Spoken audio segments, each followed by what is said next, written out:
မင်္ဂလာပါတကယ်ချင်းတို့ရေဒီနေ့မှာတော့ကျမတို့ရဲ့နေ့စဉ်ဘဝမှာကြုံတွေ့နေရတဲ့စိတ်သောကတွေဒေါသတွေနဲ့စိုးရိမ်စိတ်တွေကိုတခါရင်းနဲ့အမြင့်ပြတ်သွားစေနိုင်မယ်အံ့ဩစရာကောင်းတဲ့နည်းလမ်းတစ်ခုကြောင်းပြောပြပေးချင်ပါတယ်အဲ့ဒါကတော့ Mel Robbins ရဲ့ The Let Them Theory ပဲဖြစ်ပါတယ်ကျမတို့ကတစ်ဖက်လူကကိုယ့်ကိုဘယ်လိုမြင်လဲသူတို့ဘာလို့ငါ့ကိုဖုန်းမဆက်တာလဲသူတို့ဘာလို့ငါ့ကိုဒီလိုပြောတာလဲဆိုတဲ့အချက်ဒီပေါ်မှာအချိန်တွေအများကြီးပေးပြီးတော့စိတ်ပူနေတတ်ကြပါတယ်။တကယ်တော့ကျမတို့ရဲ့စွမ်းရည်အများစုဟာကိုထိန်းချုပ်လို့မရတဲ့သူတစ်ပါးရဲ့လုပ်ရက်တွေပေါ်မှာကုန်ဆုံးနေတာပါ။ Mel Robbins ကတော့ပြောပါတယ်ဒီလိုအခြေအနေတွေကစကားလုံးသုံးလုံးပဲသုံးလိုက်ပါ Let them သူတို့ကိုလွှတ်ထားလိုက်ပါ။အပိုင်းတစ်မှာတော့ဒီ theory ကဘာလဲလူမှုဆက်ဆံရေးမှာဒါကိုသုံးပြီးတော့ခုခုကိုဘယ်လိုပြန်ကယ်တင်ရမလဲဆိုတာကိုဆွေးနွေးသွားမှာပါရှင်။ဒီ Let them theory ရဲ့အခြေခံသဘောတရား Let them theory ဆိုတာ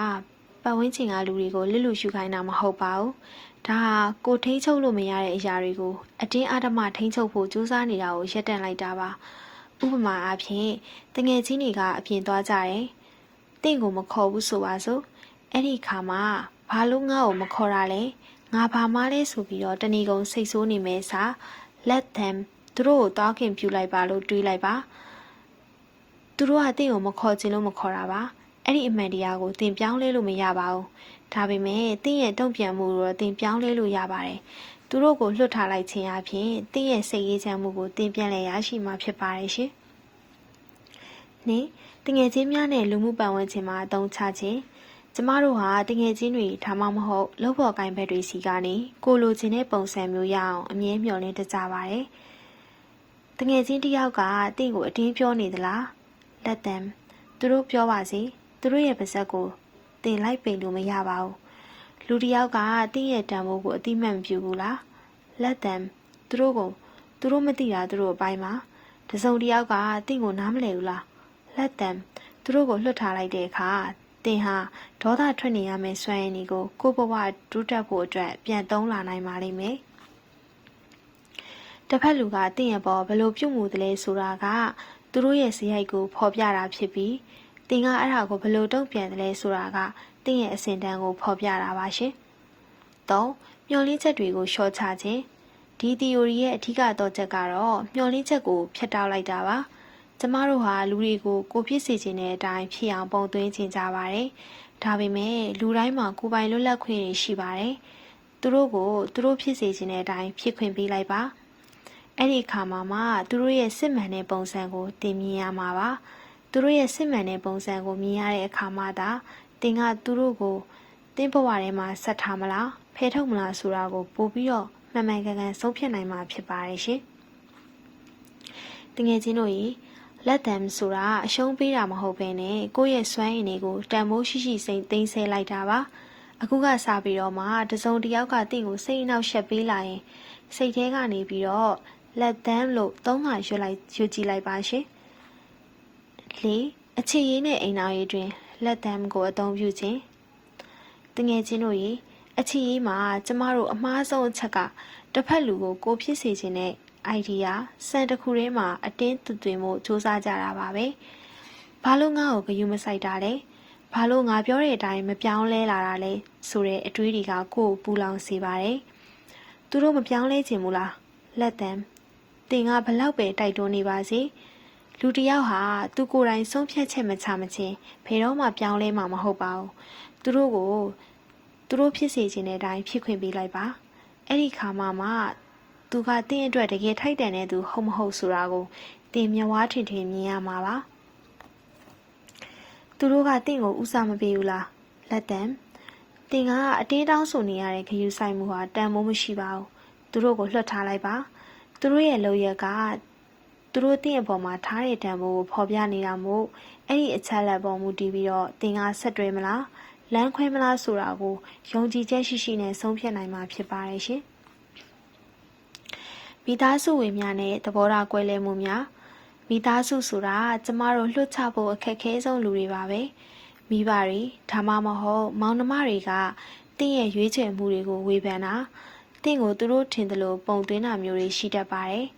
သူတို့ကတင့်ကိုဝေဖန်နေသလားLet them သူတို့မှာသူတို့ရဲ့အမြင်ရှိပါတယ်တင့်မှာလည်းတင်ဘဝရှိပါတယ်သူတို့ရဲ့ဝေဖန်မှုတွေကိုအတင်းလိုက်ချေပနေရင်စကားများကြရုံပဲရှိမှာပါသူတို့ကတော့ဒီလိုထင်တာပဲလက်တမ်းလို့တွေးပြီးတော့ကိုလုံးရမယ့်အလုပ်ကိုဆက်လုပ်လိုက်ပါသူတို့ကတင့်ကိုနားမလည်ဘူးလားလက်တမ်း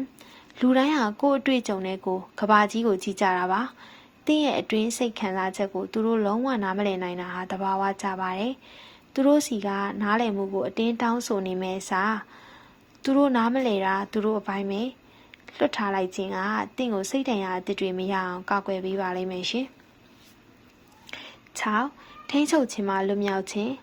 လက်တံဆိုတာတစ်ဖက်လူကိုအနိုင်ပေးလိုက်တာမဟုတ်ပါဘူးကိုယ့်ကိုယ်ကိုထိန်းချုပ်လိုက်ခြင်းအကျဉ်းထောင်တွေကနေလွတ်ပေးလိုက်တာပါတငယ်ချင်းတို့စဉ်းစားကြည့်ပါလူတစ်ယောက်ကိုဖြစ်စေခြင်းသလိုဖြစ်အောင်လုပ်ဖို့ကြိုးစားနေရတာဘလောက်ပင်မဲ့လဲအဲ့ဒီထိန်းချုပ်ခြင်းစိတ်ကိုလွှတ်ချလိုက်တဲ့အခါတင်ပခုံးပေါ်ကအလေးကြီးပြုတ်ကျသွားသလိုခံစားရပါလိမ့်မယ်တစ်ဖက်လူကဘလို့ပဲပြုမှုတင်းရဲ့စိတ်အေးချမ်းမှုကသူတို့အပေါ်မှာမမူတည်တော့တဲ့အခါတင်ဟာတကယ့်ကိုလွတ်လပ်တဲ့သူဖြစ်သွားပါပြီလူတွေကိုသူတို့ဖြစ်စေခြင်းတဲ့အတိုင်းဖြစ်ခွင့်ပေးလိုက်တာဟာတင်ဘဝအတွက်တင်ပေးနိုင်တဲ့အကြီးမားဆုံးသောလက်ဆောင်တစ်ခုပဲဖြစ်ပါတယ်ရှင်တကယ်ချင်းတို့ရေအနီးကပ်ဆုံးလူတွေပေါ်မှာလက်တမ်းလို့သုံးရတာအခက်ဆုံးပါပဲဒါပေမဲ့အဲ့ဒီနေရာကသုံးနိုင်ပြီဆိုရင်တော့တင်းရဲ့ဆက်ဆံရေးတွေကပို့ပြီးတော့ကျန်းမာလာမယ်ပို့ပြီးတော့ယူသားလာပါလိမ့်မယ်လုပ်ငန်းခွင်နဲ့အတန်မွေးဝမ်းချောင်းမှုတငယ်ချင်းတို့ရေအလုပ်ခွင်မှာကျမတို့ဟာတခြားသူတွေအတိမတ်ပြုမှုကိုရဖို့ဒါမှမဟုတ်လုပ်ဖို့ပိုင်းဂိုင်ဘက်တွေရဲ့သဘောထားတွေကိုပြောင်းလဲဖို့အင်အားတွေအများကြီးကုန်ဆုံးတတ်ကြပါတယ်သူတို့ကတင်းရဲ့ကြိုးစားမှုကိုအတိမတ်မပြုဘူးလားလက်တံတင်လုံးနိုင်တဲ့မြအကောင်းဆုံးလုပ်ခဲ့ရင်ကျင်းနေလိုက်ပါသူတို့မမြင်တာသူတို့ရဲ့ဆုံးရှုံးမှုပါဘာလို့ငါ့ကိုယာရုတိုးမပေးတာလဲဆိုပြီးတော့စိတ်နာနေမယ်စားသူတို့ငါတန်ဖိုးကိုမမြင်ဘူးလားလက်တံလို့တွေးပြီးတော့ကိုတန်ဖိုးကိုမြင်မဲနေရအတိကိုရှာဖွေဖို့ပြင်ဆင်ပါလုပ်ပေါ်ကိုင်မဲ့တွေကတင်အကြောင်းအတင်းပြောနေသလားလက်တံရုံးတွင်းနိုင်ငံကြီးဆိုတာရှောင်လွှဲရခက်ပါတယ်သူတို့ပါဆက်ကိုလိုက်ပိတ်နေရင်တင်မဲအလုပ်ပြန်မှာပါသူတို့ပြောချင်တာပြောပါစီတင်ကတော့တင်ရလက်နဲ့တက်တည်ပြလိုက်ပါတင်ကသူတို့ရဲ့စကားဝိုင်းထဲမှာဝင်မကတဲ့အခါသူတို့လည်းကြာရင်ပြင်းသွားပါလိမ့်မယ်ရှင်အနာဂတ်အပေါ်စိုးရိမ်စိတ်နဲ့ထိန်းချုပ်လို့စိဒါကတော့ပို့ပြီးတော့နည်းနည်းတဲ့အပိုင်းမှာတခါတလေမှာကျမတို့ကအခြေအနေကိုလက်သမ်းလုပ်ဖို့လိုပါတယ်အစီအစဉ်တွေပြတ်သွားတာလားလက်သမ်းကျမတို့ဘဝမှာအရာရာကိုကြိုတင်စီမံထားပြီးမြဲလွဲချော်သွားတာမျိုးတွေရှိတတ်ပါတယ်အဲ့ဒီအခါမှာဘာလို့ငါဖြစ်မှဒီလိုဖြစ်ရတာလဲဆိုပြီးတော့ကဘာပြစ်မနေပါနဲ့အချိန်တွေကိုသူ့လိုဖြစ်ခွင့်ပေးလိုက်ပါတခါတလေမှာအစီအစဉ်တွေပြတ်သွားတာဟာပိုကောင်းတဲ့လမ်းကြောင်းတစ်ခုစီကိုရောက်သွားဖို့ဖြစ်နိုင်ပါတယ်ရှင်လောကကြီးကတင့်ကိုမတရားဘူးလို့ခံစားရသလား